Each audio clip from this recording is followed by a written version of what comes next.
have you really read all those books in your room? She laughed. Oh God, no. I've maybe read a third of them, but I'm going to read them all. I call it my life's library. Every summer since I was little, I've gone to garage sales and bought all the books that looked interesting. So I always have something to read. But there's so much to do. Cigarettes to smoke, sex to have, swings to swing on. I'll have much more time for reading when I'm old and boring. She told me that I reminded her of the Colonel when he came to Culver Creek. They were freshmen together, she said, both scholarship kids with, as she put it, a shared interest in booze and mischief. The phrase booze and mischief left me worrying I'd stumbled into what my mother referred to as the wrong crowd, but for the wrong crowd, they both seemed awfully smart. As she lit a new cigarette off the butt of her previous one, she told me that the Colonel was smart but hadn't done much living when he got to the creek. I got rid of that problem quickly, she smiled. By November, I'd gotten him his first girlfriend, a perfectly nice non-weekend warrior named Janice. He dumped her after a month because she was too rich for his poverty-soaked blood, but whatever.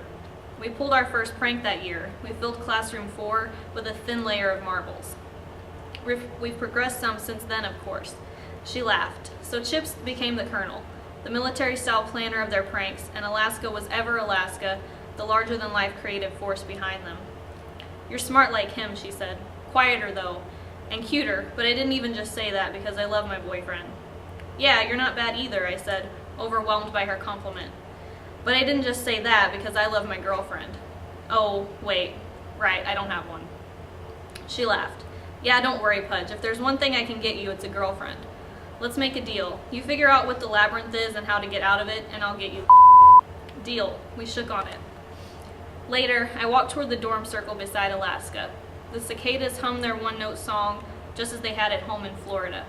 She turned to me as we made our way through the darkness and said, when you're walking at night, do you ever get creeped out? And even though it's silly and embarrassing, you just want to run home? It seemed too secret and personal to admit to a virtual stranger, but I told her, yeah, totally. For a moment, she was quiet. Then she grabbed my hand, whispered, run, run, run, run, run, and took off, pulling me behind her.